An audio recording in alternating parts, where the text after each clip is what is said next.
बच्चों, आज हम साइंस का पहला सबक जानदारों की दुनिया, तवाफुक और जमातबंदी इसके बारे में मालूमात हासिल करेंगे। किन किन खुसूसियात से जानदारों में तनों मालूम होता है। ज़मीन पर कई किस्म के नबातात मौजूद है। चंद नबातात में मुख्तलिफ रंग के फूल खिलते हैं। कुछ नबातात पानी में पाई जाती है तो कुछ पानी से महरूम रेगिस्तान में उगती है। कुछ नबातात खुर्दुबीन के बगैर नज़र आती है जबकि कुछ बहुत बड़ी होती है। कुछ नबातात बर्फानी इलाकों में ही पाई जाती है। नबातात की इसी तरह हैवानात में भी तनों पाया जाता है। कुछ एक खुलवी तो कुछ कसीर खुलवी, कुछ फिक्री तो कुछ गैर फिक्री होते हैं। इसी तरह आबी, बर्री, जल थलिया, फिजाई, रेंगने वाले, इसी तरह के कई किस्म के हैवानात से हमारी दुनिया भरी हुई है। ऐसे माहौल को देख कर ये सवाल पैदा होता है कि जानदारों में कुदरत तनों किस वजह से पैदा होगा। अभी जो हम पैराग्राफ पढ़े इसमें मुख्तलिफ़ किस्म के फल, फूल, जानदारों के बारे में मालूमात दी हुई है। चंद जानवर ऐसे होते हैं जो बगैर खुर्दुबीन के नज़र आते हैं, लेकिन चंद जानदारों को देखने के लिए हमें खुर्दुबीन का इस्तेमाल करना ज़रूरी है। बताइए तो भला, क्या कश्मीर और राजस्थान के इलाकों में पाए जाने वाले नबातात हैवानात एक ही किस्म के होते हैं? आप इनमें कौन सा फ़र्क बता सकते हैं? कश्मीर जैसे सर्द इलाके में बड़े पैमाने पर देवदार, सनोबर जैसे मखरूती दरख्त पाए जाते हैं। राजस्थान जैसे रेगिस्तानी इलाके में सिर्फ बबूल, नागफनी जैसे नबातात उगते हैं। इसी तरह रेगिस्तान में पाया जाने वाला ऊंट कश्मीर में नहीं पाया जाता।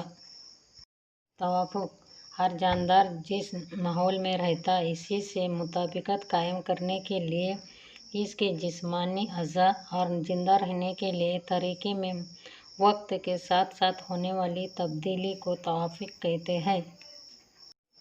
अमल कीजिए। अभी नबातात में तवाफुक। आपके इलाके में नदी, नाले, तालाब, झील जैसे आबी ज़खायर का मुशाहिदा कीजिए। बर्री और आबी नबातात में आपको क्या फ़र्क नज़र आता है? आबी ज़खायर में पाए जाने वाले नबातात में चंद नबातात की जड़ें तय नशीन मिट्टी में मजबूती से गड़ी होती है। इनके तने पानी में डूबे हुए होते हैं जबकि पत्ते और फूल पानी पर तैरते रहते हैं। कुछ नबातात जड़ों के साथ पानी पर तैरते हैं। पानी की तह में देखने पर वहाँ भी कुछ नबातात नज़र आते हैं। कव्वल, आबी सिंबल जैसे नबातात के डंठल नर्म, खोखले और लचकदार होते हैं। अक्सर नबातात के पत्तों और तनों पर पतली मोमी तह पाई जाती है। कुछ नबातात के पत्ते कम चौड़े, फत्ते जैसे पतले होते हैं, इसीलिए ये नबातात पानी के तेज़ बहाव को बर्दाश्त कर सकते हैं। कुछ नबातात पत्तों के डंठल और तनों पर पाए जाने वाले हवा के खाने इन नबातात को तैरने में मदद देते हैं। रेगिस्तानी इलाके के नबातात में तवाफुक। एक नागफनी और ज़्यादा पत्तों वाला पौधा अलग अलग गमलों में लीजिए। दोनों गमलों के पौधे के पत्तों के अतराफ एक एक प्लास्टिक की थैली ढीली बांध कर गमलों को सुबह से धूप में रखिए। दोपहर में गमलों की जमात में लाकर मुशाहिदा कीजिए। क्या दोनों थैलियों में पानी की मिकदार मसावी नज़र आती है?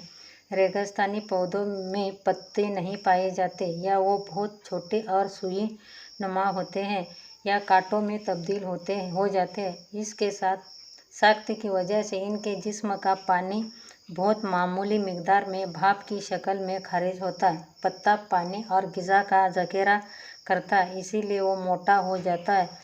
पानी की कमी की वजह से तनों को सिवाई तरकीब का फ़ेल अंजाम देना होता है, इसीलिए वो हरा होता है।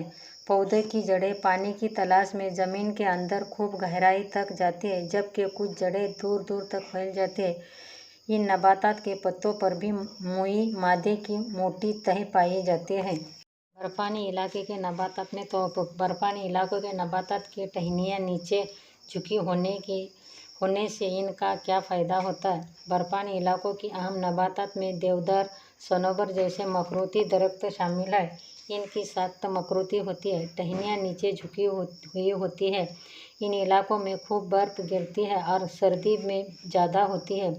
मखरूती साख्त की वजह से इन नबातात पर बर्फ़ जमा नहीं होती और इनकी छाई छाली मोटी होने की वजह से वो सर्दी बर्दाश्त कर पाती है।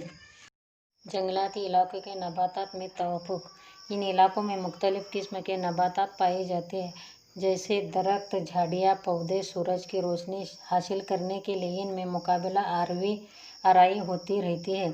सूरज की रोशनी के हुसूल के लिए दरख्तों की ऊंचाई बढ़ती है। इनके सहारे बेलें भी ऊंचाई तक पहुँचती हैं। कुछ बेलों के तनों में कमानी की मानिंद बेल डोरे हुए होते हैं, जो के तने का तौफ़ीक़ ही में है। घास के इलाकों के नबातात का तवफ़ुक़। घास के इलाके में बड़े पैमाने पर छोटी छोटी झाड़ियाँ और कई किस्म की घास उगती है। ये घास अपनी रेशेदार जड़ों की मदद से ज़मीन की झीज को रोकती है। इस्तिवाई इलाकों में घने जंगलात होते हैं। इनमें शेर, हाथी, हिरन जैसे हैवानात छुप सकते हैं, लेकिन सर्द इलाकों की घास ऊंचाई में कम होती है, इसीलिए इनमें खरगोश जैसे हैवानात पाए जाते हैं। पहाड़ों की ढलानों, सतह मरतफा और मैदानी इलाकों में बड़े पैमाने पर चरागाहें नज़र आती हैं।